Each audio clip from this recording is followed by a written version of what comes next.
Muy alegre de que estemos en esta oportunidad para hablar con el pueblo de Venezuela. Mira, nos tuteamos, ¿no? Claro, Ok. siempre. ¿Tú recuerdas esta foto?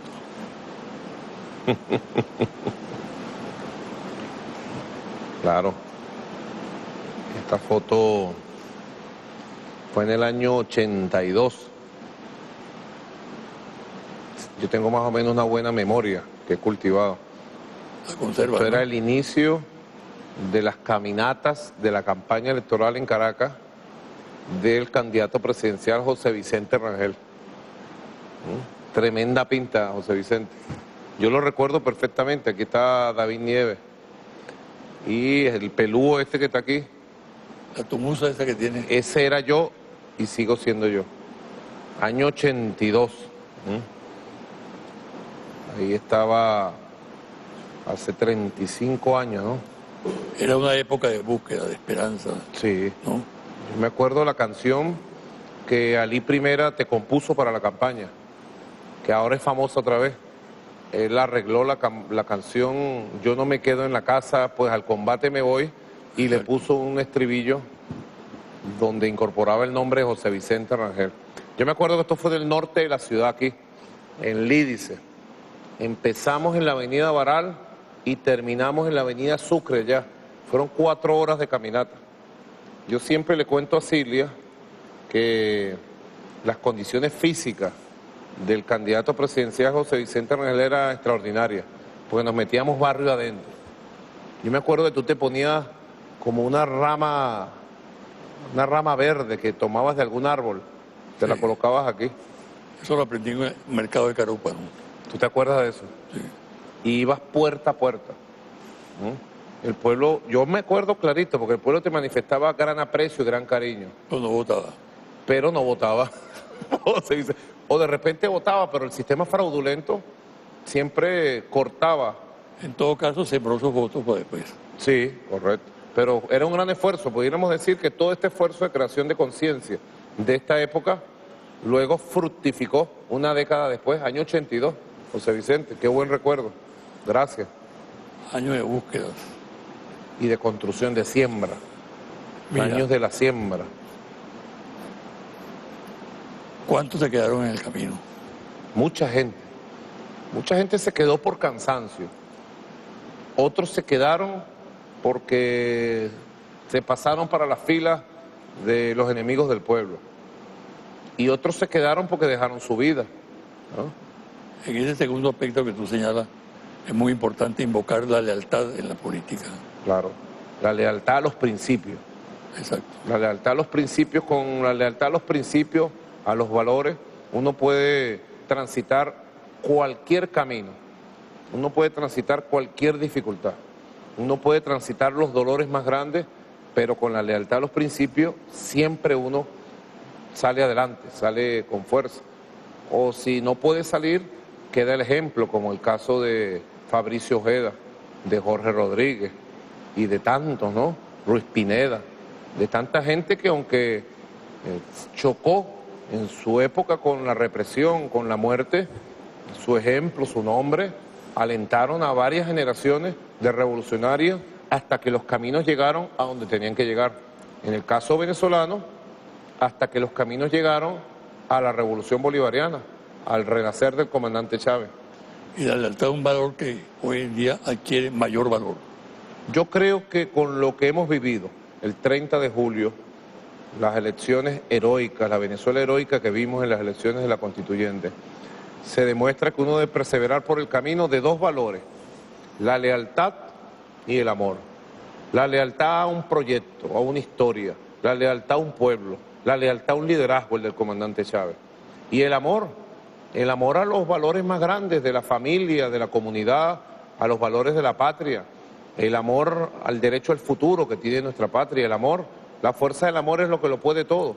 Frente al odio, frente a tanta perversidad que nos ha tocado enfrentar, la fuerza de la lealtad suprema, absoluta, y la fuerza del amor han sido las dos así como un binomio que nos han llevado a la victoria del pasado 30 de julio. Desde esa época de la foto, corriendo el tiempo, ¿pensaste alguna vez llegar a donde estás? No, nunca, jamás. No te pongamos esto. No, no, no, jamás, nunca.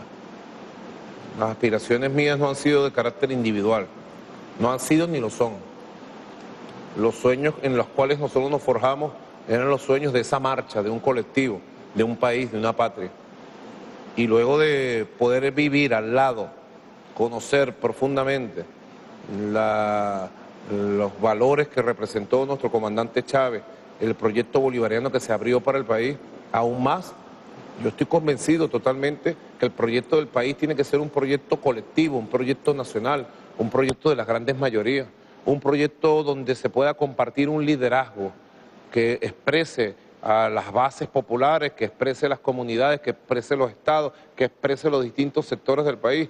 Un poco así visualicé yo la constituyente, un liderazgo nacional, un liderazgo colectivo que represente a todo un país. Eso sí, siempre con un líder central.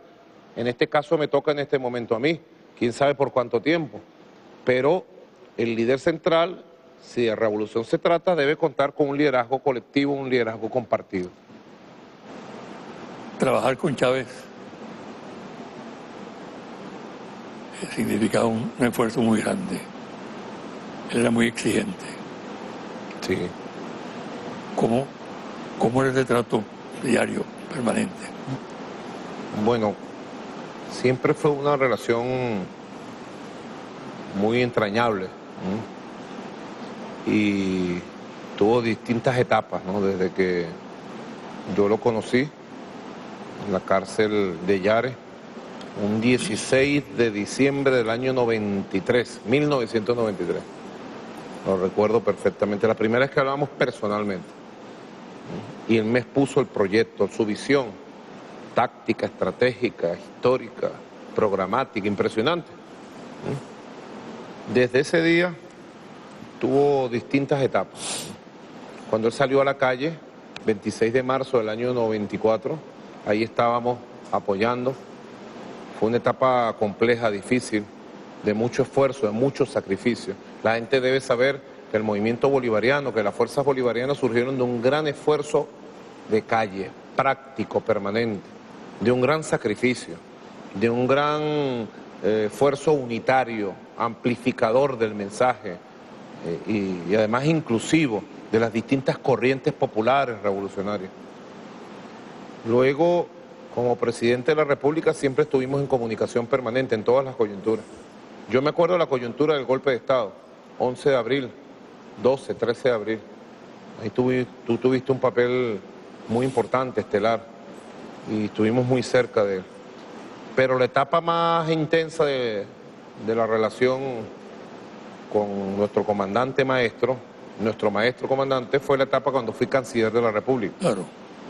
Ahí teníamos comunicación permanente, no menos de 3 veces por día. Bueno, viajamos por el mundo entero construyendo las relaciones estratégicas del nuevo mundo que ha surgido. Estábamos permanentemente, él me daba grandes tareas políticas, ¿no? Me nombró vicepresidente de política del gobierno desde el año 2008 en adelante. Y estábamos en constante comunicación. Era un hombre que atendía, como tú sabes, los detalles de cada hecho, de cada evento. Le gustaba estar muy bien informado y siempre le gustaba estar a la ofensiva política. No le gustaba que uno con algún error lo colocara a la defensiva, en ningún plano. Siempre le gustaba estar en el combate permanente, abriendo caminos. Era una relación de aprendizaje permanente, porque Chávez era un hombre que estudiaba profundamente todos los temas. No era un improvisador. Era un hombre que buscaba con equilibrio siempre las mejores respuestas a todas las opciones que uno le presentaba. Y en ese sentido, creo que aprendí la visión estratégica, la capacidad táctica de él y sobre todo aprendí a escuchar bien, a amigos, a enemigos y a extraños. Aprendí a escuchar y es uno de los elementos principales que uno debe practicar, escuchar bien para tomar las mejores decisiones. El antichavismo se ha convertido en la ideología de la ultraderecha en la región. Sí. ¿A qué atribuir todo eso? Bueno, porque el chavismo, el nuevo bolivarianismo del siglo XXI, sin lugar a dudas, desde su surgimiento cambió la geopolítica regional, cambió el mundo político de América Latina y el Caribe e impactó en muy importantes regiones del mundo. Quiere decir que las fuerzas revolucionarias que surgieron del liderazgo del comandante Chávez lograron articular a las fuerzas progresistas de avanzada, de izquierda, revolucionarias de todo un continente y lograron convertirse en referencia a nivel mundial de los cambios posibles, de los cambios necesarios que necesitan nuestros países y que necesita la humanidad. En ese sentido, la derecha latinoamericana, muy monitoreada, muy gobernada, muy subordinada por el imperialismo norteamericano, tomó como bandera central la derrota de la revolución bolivariana hace mucho tiempo. Y las campañas antichavistas, las campañas antibolivarianas, contrabolivarianas, se convirtieron como en el eje del discurso de toda esta derecha que en algunos países ha llegado al gobierno con votación, digamos, escasa, menguada, como el caso de Argentina, que con un 30 y pico % de la votación llega un presidente a destruir esa nación, o con golpes de Estado, como el caso de Brasil, muy peligroso golpe de Estado donde la OEA y toda esa llamada comunidad internacional cayó de manera cómplice.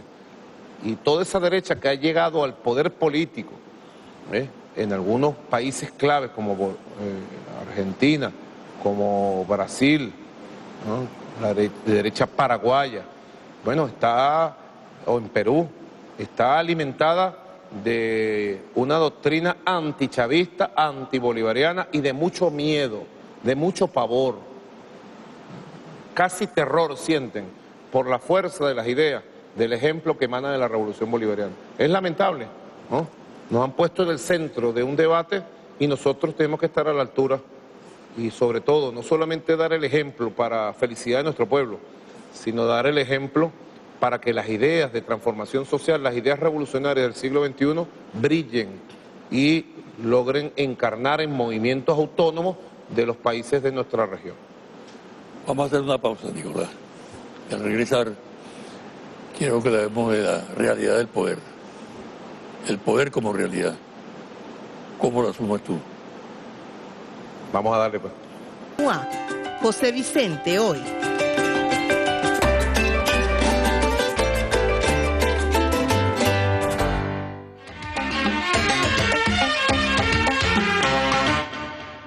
Nicolás, el poder no es una abstracción, es una realidad concreta. ¿Cómo lo asumiste tú desde el primer momento? ¿Y cómo sigue asumiendo planificadamente, con improvisaciones? ¿De qué manera haces el trabajo cotidiano? Es una pregunta muy interesante, pudiéramos decir, ¿no? Porque el poder sirve para beneficiar a alguien o a algunos intereses. El poder político, si hablamos. En este caso, el poder central de un país, el poder de un jefe de Estado, de un jefe de gobierno, de un presidente, de un comandante en jefe de la Fuerza Armada. Si hablamos de ese poder, bueno, ese poder sirve para poder beneficiar o no a grupos sociales, a un país entero. ¿A quién sirvió el poder político en Venezuela? ¿Cómo se ejerció el poder político en Venezuela? Eso sería muy importante siempre revisarlo. A lo largo de la historia. Durante un siglo. Sí. Desde Juan Vicente Gómez, que impuso una dictadura atroz en Venezuela, hasta el pacto de Punto Fijo, los gobiernos sucesivos de Acción Democrática Europea, cómo se ejerció el poder desde el punto de vista ético, desde el punto de vista político. Sin lugar a dudas, el poder se ejerció para el beneficio de grupos transnacionales, ¿no? Para el saqueo de los recursos naturales del país. El poder se ejerció para el beneficio de grupos económicos y políticos que se enclaustraban alrededor de proyectos, de ministerios, de regiones. El surgimiento aquello, recuerda tú la denuncia de Américo Martín en los años 70, una de las denuncias más poderosas que asumió el liderazgo político de la izquierda, de los 12 apóstoles, y de cómo se repartieron un país todas sus riquezas. Ahora, tú me preguntas a mí, ¿cómo vivo el poder?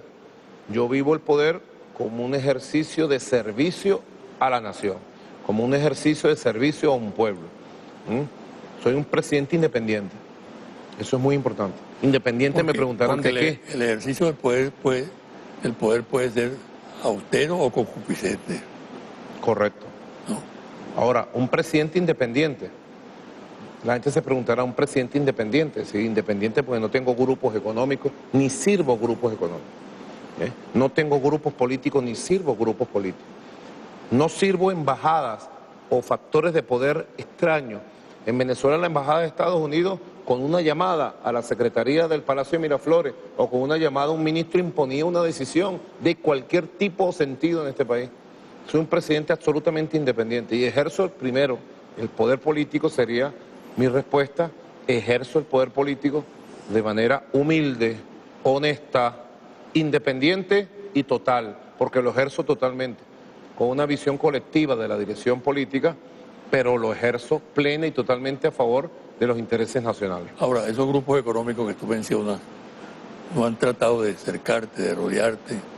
Siempre. Lo que pasa es que ya por aquí pasó Hugo Chávez y dejó este palacio limpio de mafias. Y yo lo he mantenido limpio de mafias. Pero a Chávez se le acercaron. Claro, sobre todo al principio. Sí.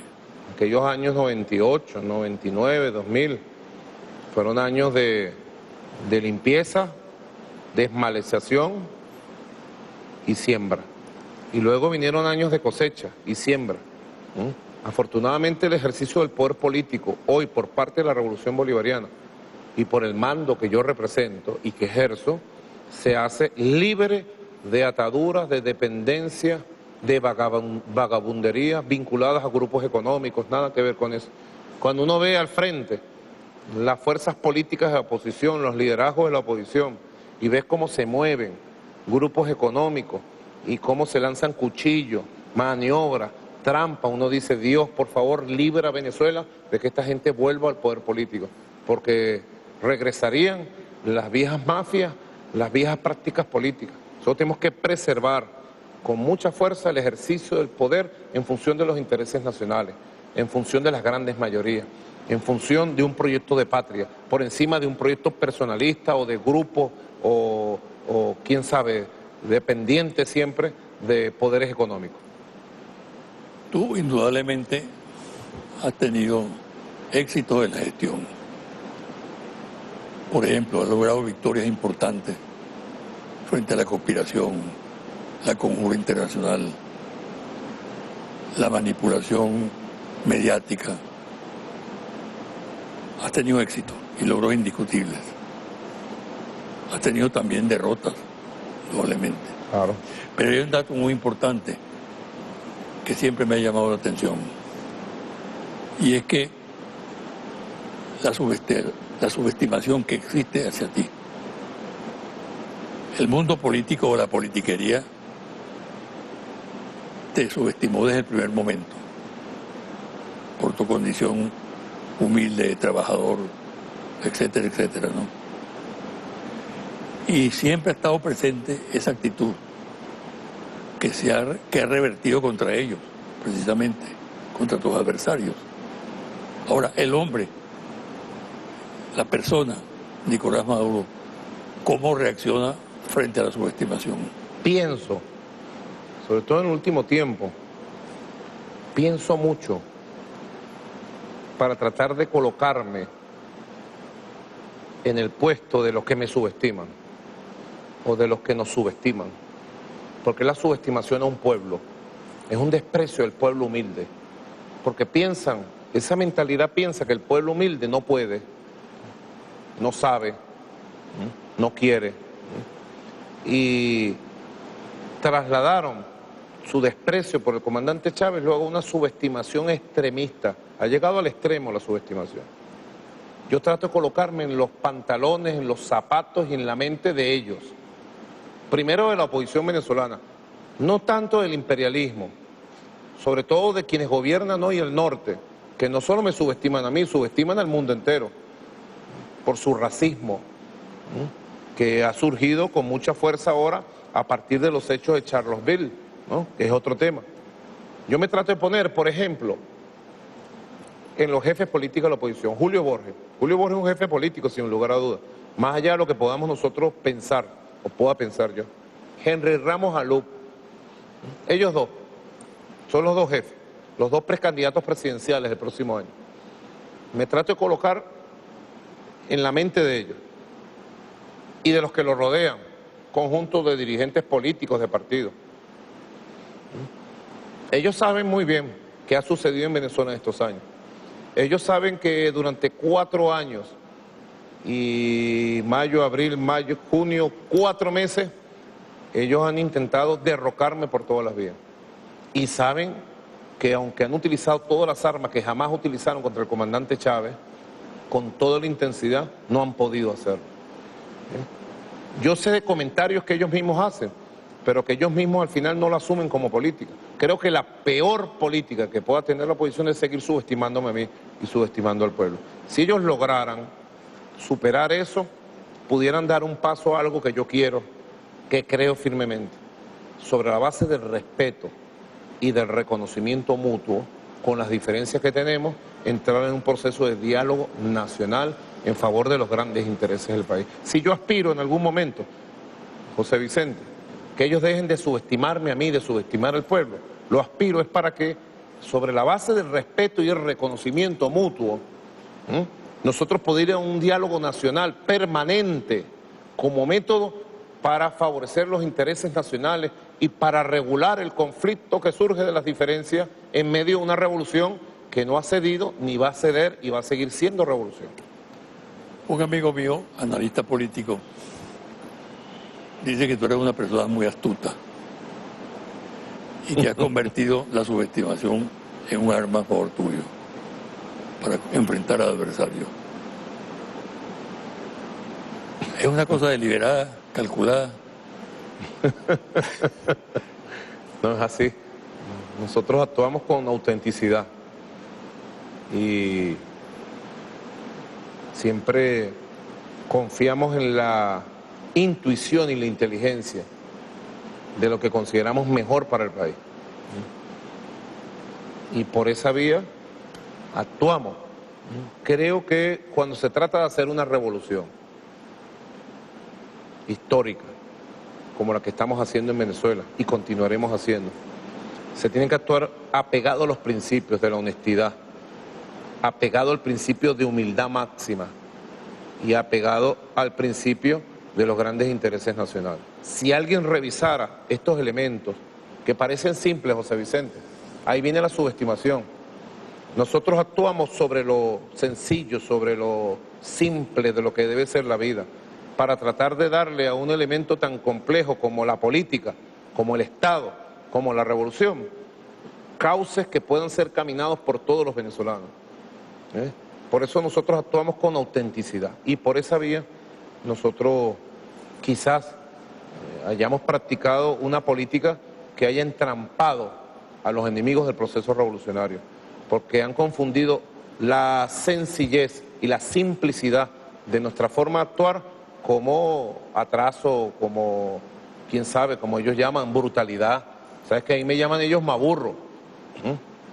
Al pueblo no le gusta, ni a Silvia le gusta que yo diga estas cosas, pero ellos repiten, maburro, permanentemente. Bueno, que sigan creyendo, ¿no? Que sigan creyendo ellos, que se sigan creyendo superiores a nosotros.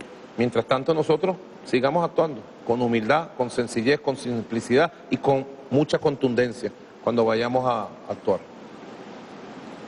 Mira,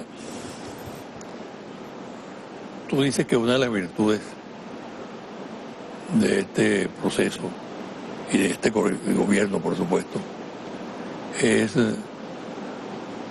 la lucha contra la corrupción. Sin embargo, tus adversarios dicen que el gobierno más corrupto de la historia política del país es este gobierno. No aporta pruebas, pero de todas maneras corre la especie. ¿Qué respuesta tienes tú? Mira, la gente sabe de nuestra honestidad. Sin lugar a dudas, la corrupción es una plaga que ha atacado durante mucho tiempo un país muy rico, Venezuela. y es una plaga muy vinculada a la burocratización, a la burocracia, que nosotros estamos combatiendo.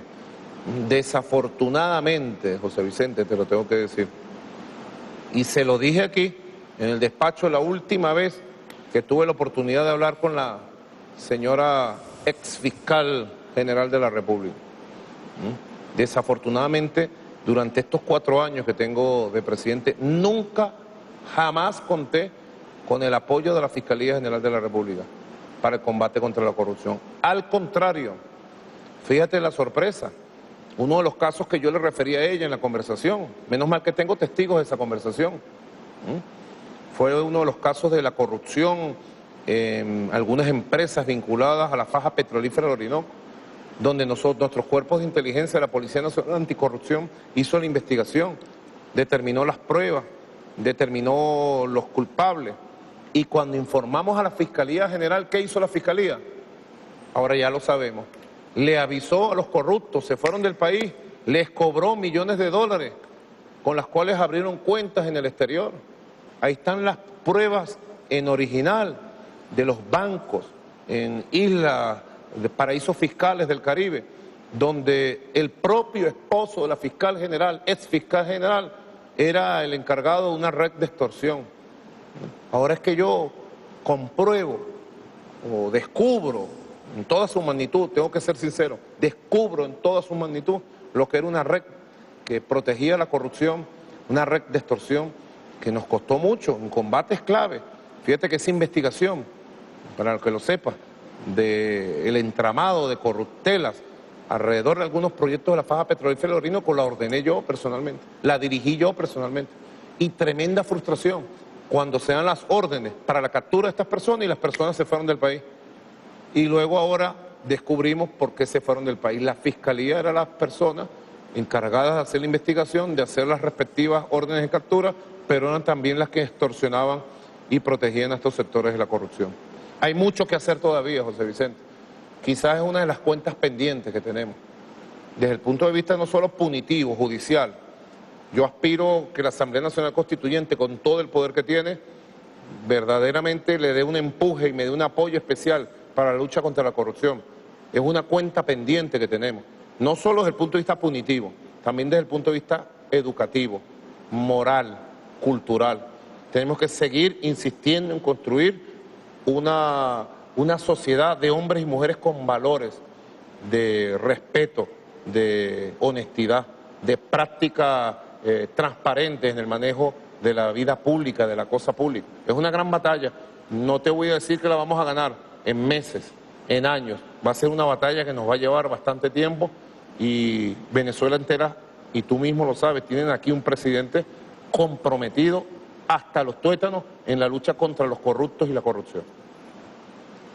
En las encuestas que se hacen sistemáticamente, hablo de las encuestas serias, colocan 2 temas en el primer plano, ¿no? Uno, el tema económico, y otro, el tema de la inseguridad.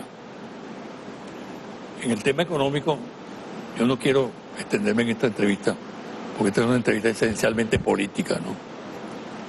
Lo cual no significa que no sea política la economía, pero hay otros espacios y otros momentos para abordar a fondo el tema, ¿no? Pero sí te quería decir lo siguiente. Es preocupante que un proceso revolucionario como el que estamos viviendo haya logrado éxitos extraordinarios que trascienden el escenario nacional, reconocidos incluso universalmente. Todo cuanto te refiere, por ejemplo, con la política de vivienda, que es ejemplar, con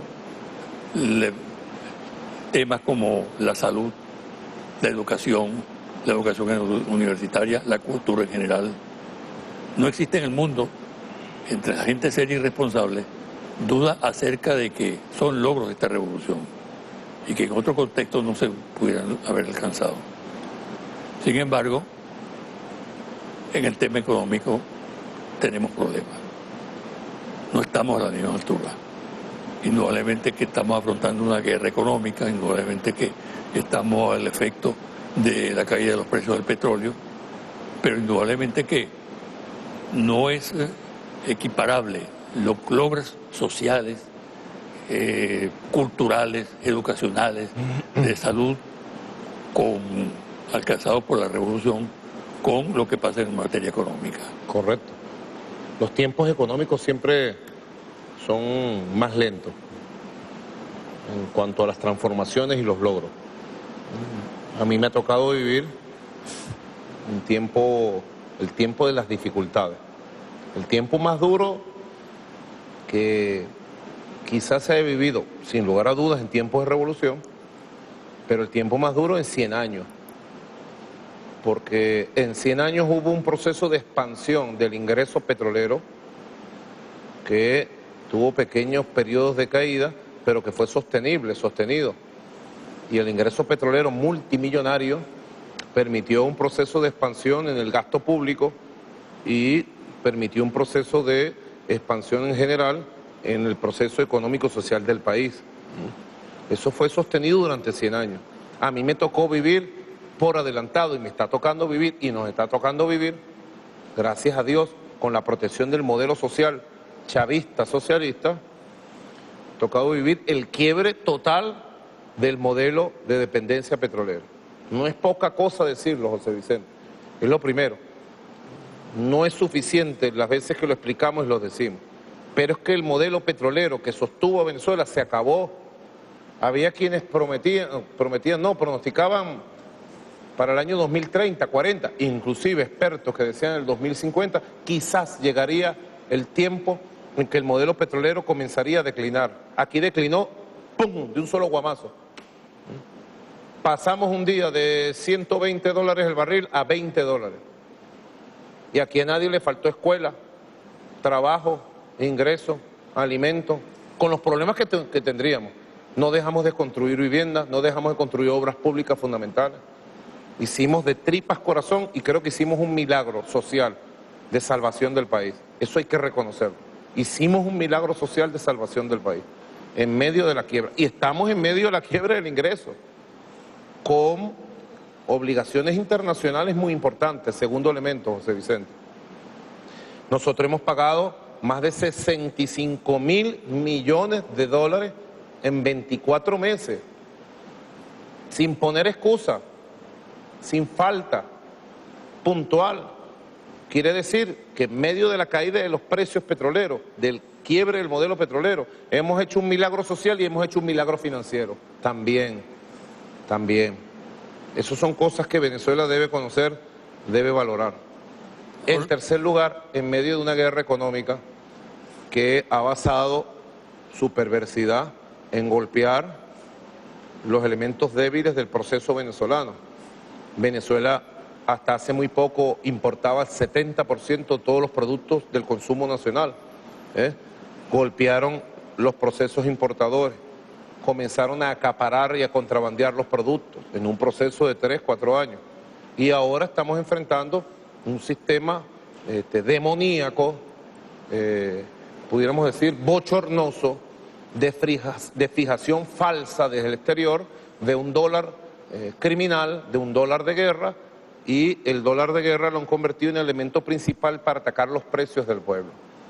Esa batalla, te lo podría decir como dice un amigo nuestro, pido su autorización, Walter Martínez, esa batalla está en pleno desarrollo.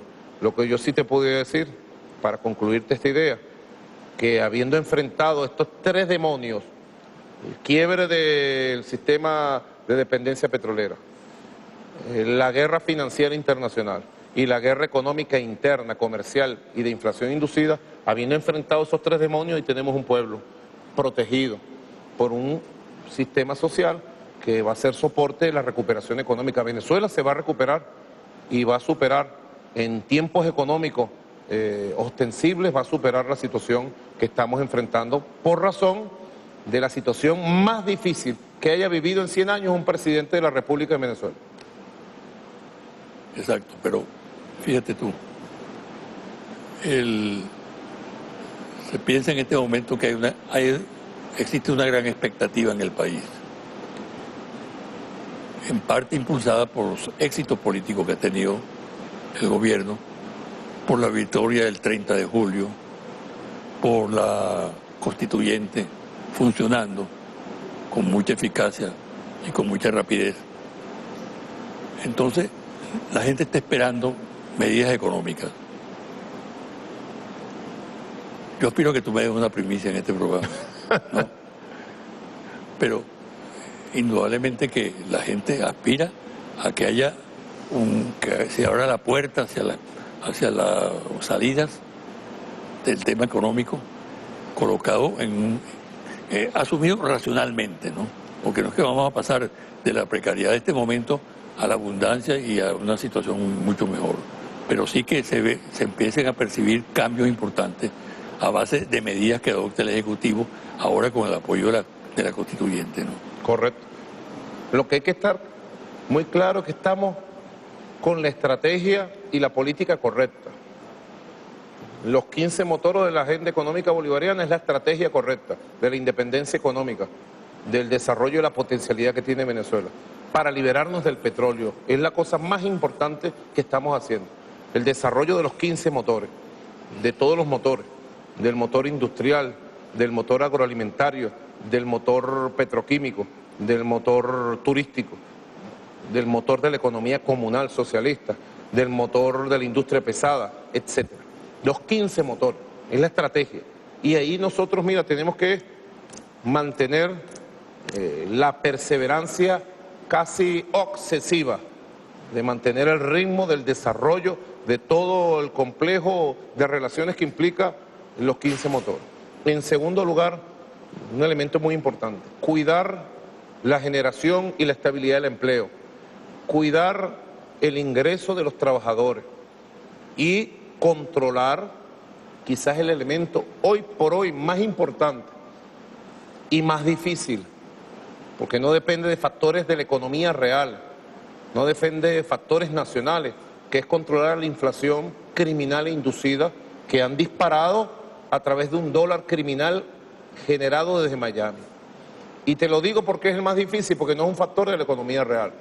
Saben los economistas, los expertos, sabe nuestro pueblo, que la fijación de ese dólar criminal depende de una decisión política de los que conspiran desde Miami. Sabe nuestro pueblo que los comerciantes inescrupulosos que adoptan ese dólar criminal no lo hacen a razón del costo de los productos que venden, lo saben perfectamente nuestro pueblo. Nosotros, por ejemplo, atendemos, José Vicente, 6 millones de hogares con los CLAP. A veces los atendemos muy bien, a veces los atendemos más o menos. Estamos en una fase de consolidación. Hay que verle la cara a José Vicente, que es atender en su casa 6 millones de hogares. Y yo te puedo decir que entre uno de los servicios que damos, la caja CLAP, la vendemos máximo a 15.000 bolívares. ¿Por qué si lo podemos hacer nosotros, sin tener pérdida? Y dotar a la familia de 20 productos, 24 productos del consumo más importante. ¿Por qué si lo podemos hacer nosotros? Atendiendo a la producción nacional, atendiendo a la importación de algunos de estos bienes y colocarlo en el hogar a un precio como el que te estoy diciendo, 12, 15.000 bolívares de acuerdo al tamaño y la cantidad de productos. ¿Y por qué un solo producto que nosotros le llevamos a la familia venezolana, estos comerciantes inescrupulosos lo colocan al precio de toda la caja CLAP? ¿Cuánto cuesta una caja de huevo? Un cartón de 24. Cuesta más que una caja de CLAP. ¿Cuánto cuesta producirlo? El 20% del precio que le están poniendo en la calle. Es un combate. Yo llamo al pueblo. Un solo palo no hace montañas, digo yo. Un solo Maduro no controla la inflación.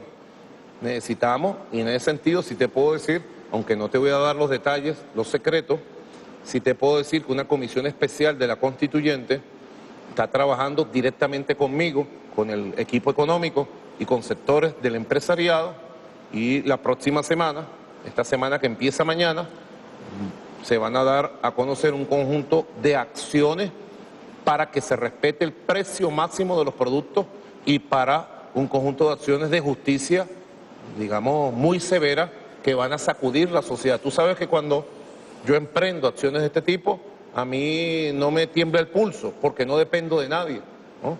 Solamente te diría hasta allí. Tenemos que vencer el dólar criminal. Y pido el apoyo de toda Venezuela. Tiene que ver con el dólar también. Claro. Tenemos que vencer un dólar criminal. Fíjate tú, los días antes de la constituyente, el dólar criminal, así lo llamo yo, el dólar criminal. Bueno, lo dispararon a lo loco. ¿Qué razón, qué lógica económica, monetaria, financiera tenía eso? Ninguna, tenía una lógica política, destruir el país.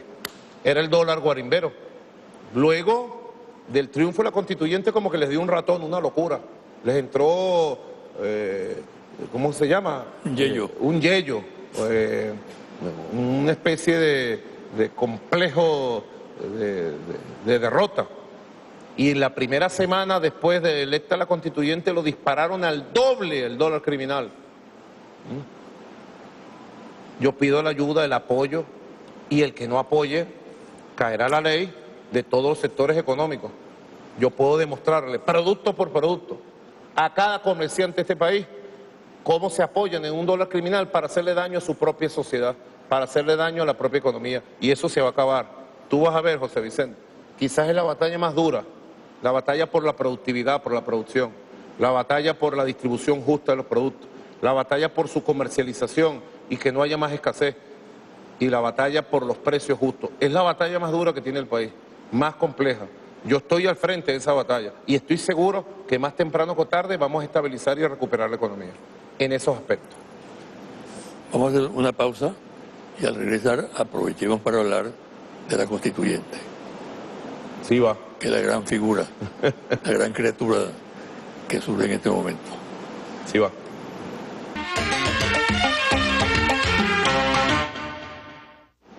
Nicolás, la idea de convocar la constituyente fue un golpe de audacia, de intuición tuya, o fue simplemente una parada que tiraste. Una ¿O estaba planificado? Una necesidad primero. Primero fue una necesidad. No teníamos otra opción. Y fue algo muy bien pensado durante bastante tiempo. Bien pensado. Porque es una de las posibilidades que tenía abierta nuestra Constitución, que dejó vivo el poder constituyente originario. Es una de las cosas que no pueden entender en Chile, por ejemplo, que el poder constituyente originario esté vivo y pueda ser convocado en Venezuela en cualquier momento.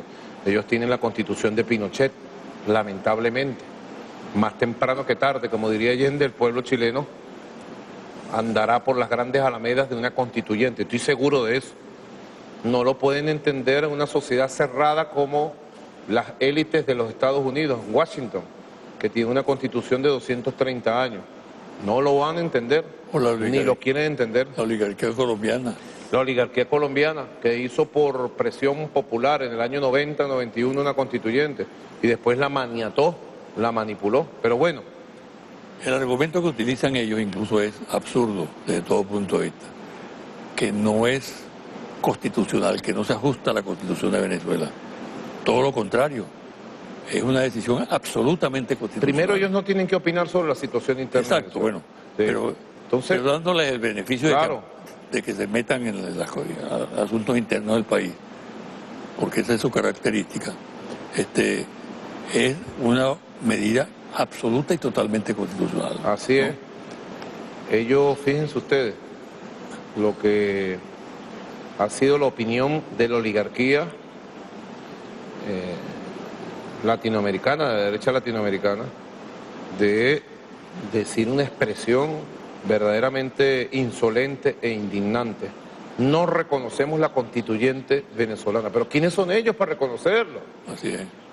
En todo caso es el pueblo venezolano que le dio nacimiento sobre la base de esta constitución. Si alguien tuviera la molestia, se tomara la molestia de estudiar nuestra constitución, los artículos 347, 348, 349, vería cómo el poder constituyente está vivo, el poder constituyente originario ha sido activado. Así es. Yo lo pensé muy bien, José Vicente, que es tu pregunta. Ahora, fíjate que y por el mes de abril, el mayo. presidente colombiano Sánchez llega al extremo de decir que eso puede provocar la ruptura de relaciones con Venezuela. Bueno, Santos está tratando de buscar el perdón a su corruptela, a sus crímenes, porque ya se va. Santos se despide, Santos se va de la historia. Y yo entiendo la desesperación de él de tratar de buscar dentro de la propia oligarquía colombiana y dentro de las élites estadounidenses que gobiernan Colombia desde Washington, buscar un poco el perdón, ¿no? Buscar el acomodo, los arreglos, para que una vez que sea expresidente no termine tras las rejas por toda la corruptela que ha significado su gobierno, por todos los crímenes que han cometido de manera permanente. Ahora, volviendo a Venezuela, nuestra amada Venezuela. Y al tema de la constituyente. Este tema fue muy bien pensado. Yo le he dicho, a mí me surgió la idea con mucha fuerza desde el día 9 de diciembre del año 2015, 3 días después de la derrota electoral. Porque tú lo decías, yo he gobernado 4 años y 4 meses. Y además me ha tocado duro. Y me tocó una derrota electoral circunstancial. Y yo no dudé ni un segundo. Yo tengo que decirlo ahora, quizás primera vez que lo digo aquí. Tú eres testigo excepcional de cómo recibimos las noticias de la derrota electoral aquella noche del 6 de diciembre que tú me acompañabas, tú y Pepe, estaban conmigo. Tú, Pepe y Silvia. Y luego reunimos el Estado Mayor de la Revolución. Recibimos las noticias. Y tú sabes la claridad y la firmeza con que yo dije, estos resultados son los resultados legales. Vamos a reconocerlos de inmediato. Le dije a la presidenta Tibisay Lucena, del Consejo Nacional Electoral, yo espero que usted dé los anuncios y yo a la hora que sea de la madrugada los reconozco de inmediato y así lo hice. Me consta. 3 días después, el 9 de diciembre, yo recibí a miles de personas que vinieron aquí a darme su apoyo, indignados, adoloridos por la derrota. Y allí me nació la idea. Y desde ese día estuve pensando en activar un proceso popular constituyente, en esperar el momento adecuado, pero en buscar, José Vicente, por la vía del diálogo político, de la palabra con la oposición, regular el conflicto histórico, soluciones a los problemas del país. Fue imposible, José Vicente, imposible. 2016 se negaron, los senté en la mesa de diálogo junto al Vaticano y se pararon y se fueron. 2017, el primer trimestre arrancó bien bueno, en lo económico, en lo social, en lo político.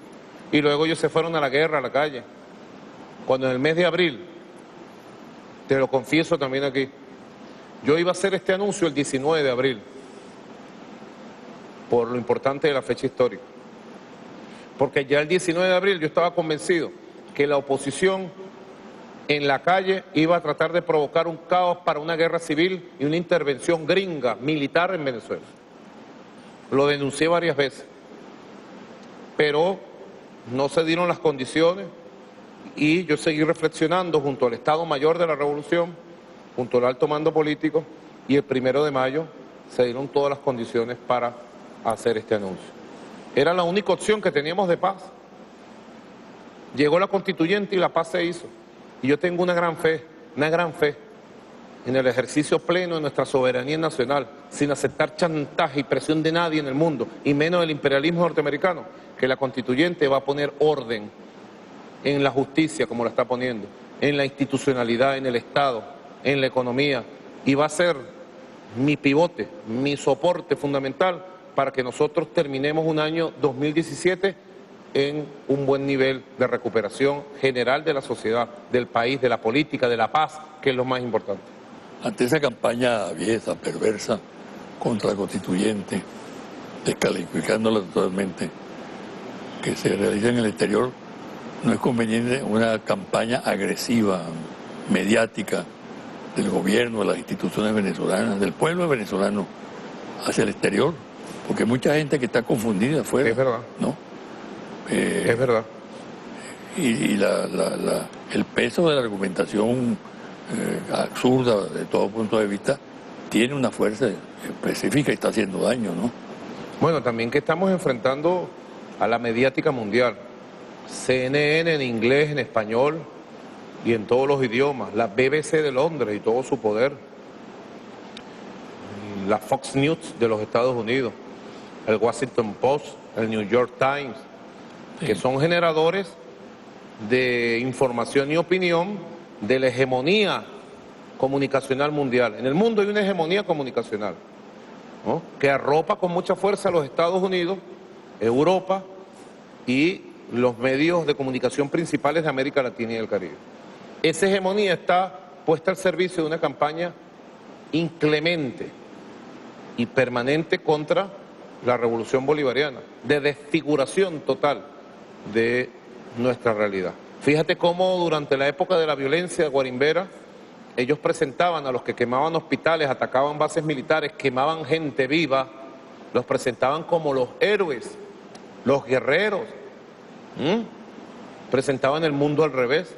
En ningún país, José Vicente, no te digo Colombia, que es el país de las masacres, en ningún país, ni México, el país de los desaparecidos, ni en España, y menos en Estados Unidos, aceptarían que se hiciera, bueno, ni el 1% de las cosas que hizo la oposición venezolana durante 4 meses contra Venezuela. ¿Tú te imaginas en Colombia, España, México, Estados Unidos, que la oposición llame a atacar bases militares? ¿Tú te imaginas que en estos países, o en Perú, o en Argentina, o en Brasil, la oposición llame a un alzamiento militar y llame a los militares a marchar contra el gobierno para asaltar el Palacio Presidencial? ¿Tú te imaginas en estos países, en Alemania, por ejemplo, que se queme a alguien vivo por sus ideas políticas? Ahí mismo rememorarían la época de los nazis, ¿verdad? Entonces, la campaña mediática mundial es el mundo al revés. Nosotros, antes de entrar a esta entrevista, estaba yo sosteniendo una reunión con el canciller Jorge Arreaza, con el ministro Ernesto Villegas, con el constituyente Adán Chávez y con la presidenta de la constituyente, la compañera Delcy Rodríguez, y hemos hecho un plan para convocar a una gran cumbre mundial de solidaridad con el pueblo de Venezuela, contra la amenaza de Donald Trump y en defensa de la constituyente. Esa cumbre mundial va a tener un conjunto de eventos preparativos en varios países del mundo y arranca a partir de esta semana toda esta jornada de solidaridad que debe potenciar la movilización de la opinión mundial en defensa de la verdad de Venezuela.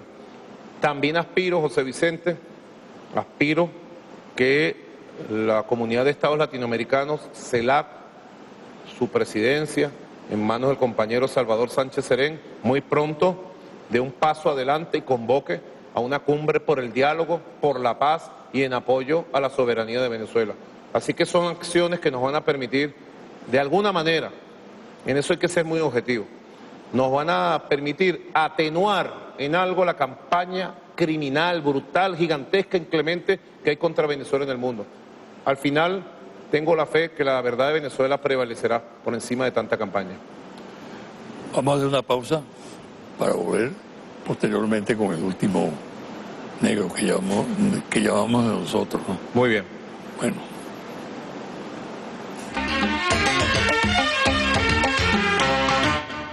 Nicolás, tú conoces todos los rostros, las caras, las manifestaciones de la subversión, del golpismo, del terrorismo, del guarimbismo, ¿no?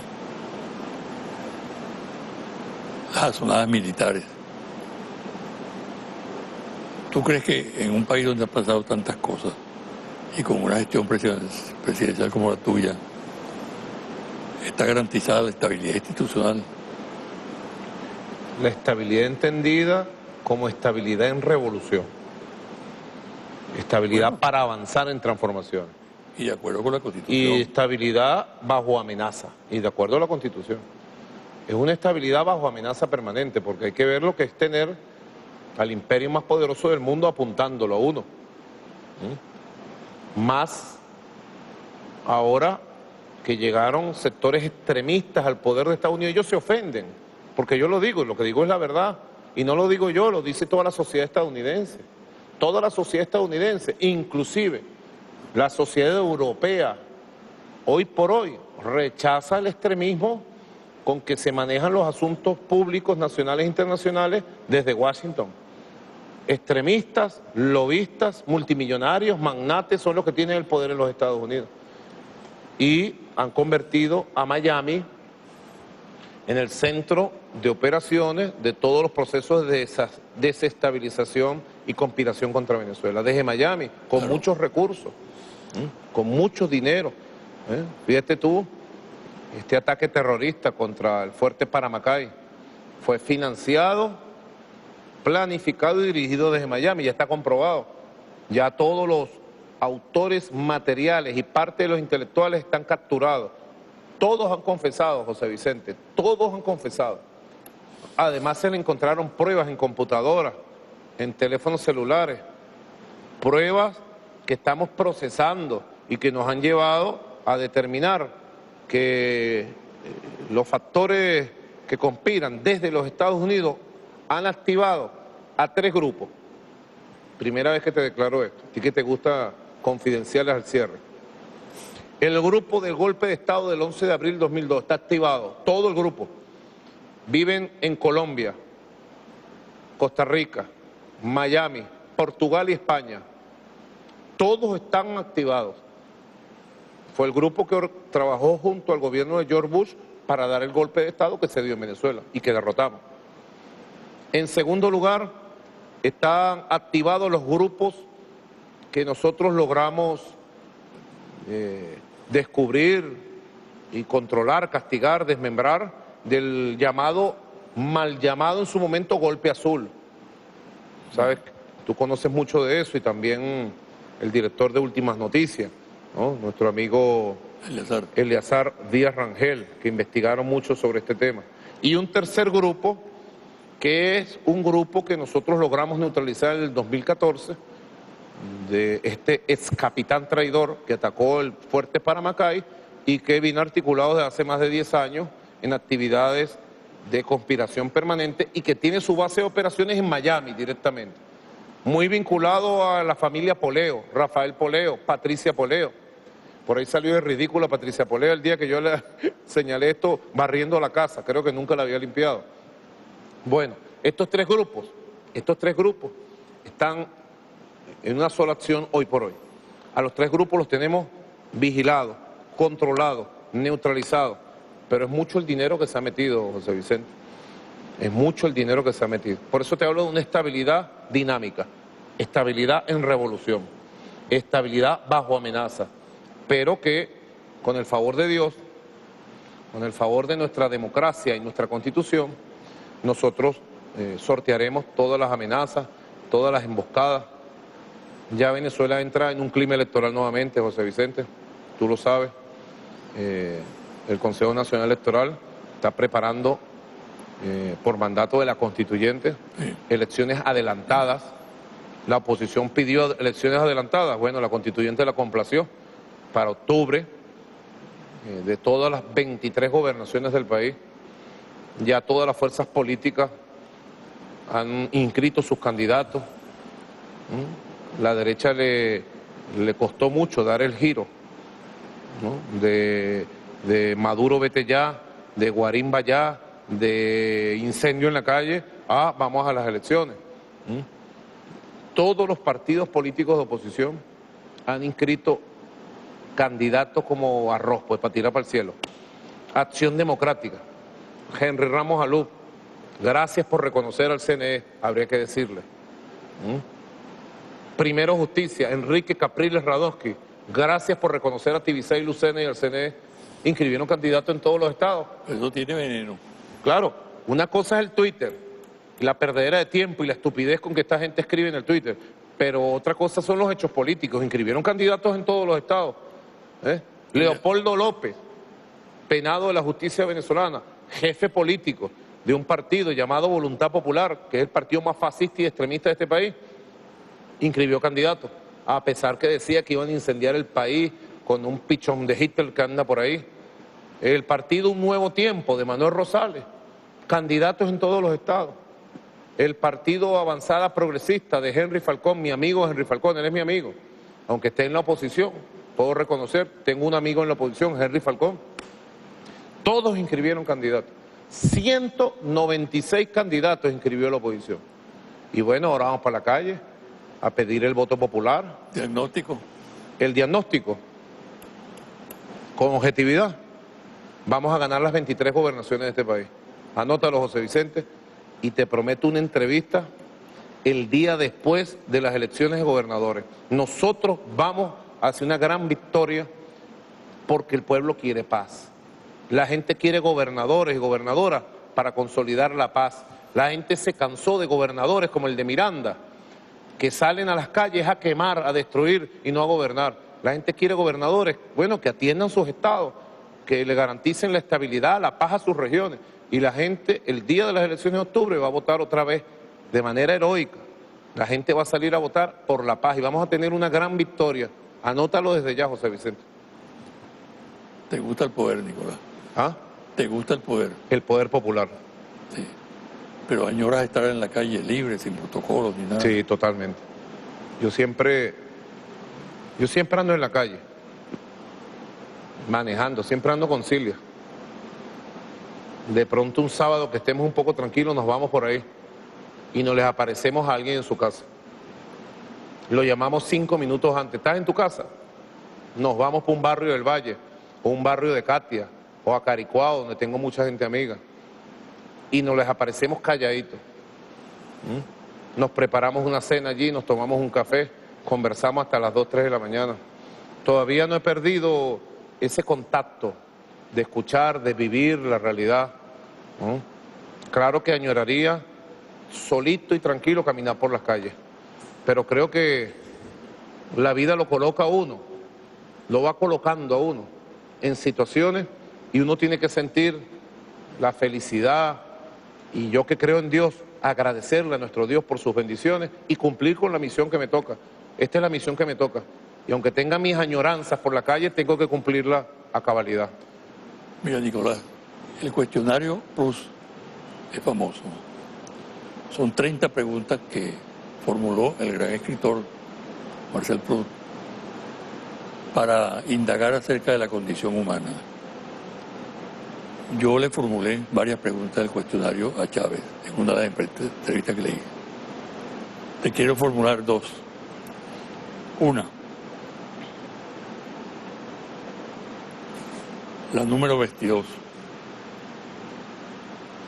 ¿Qué hábito ajeno no soportas? La mentira.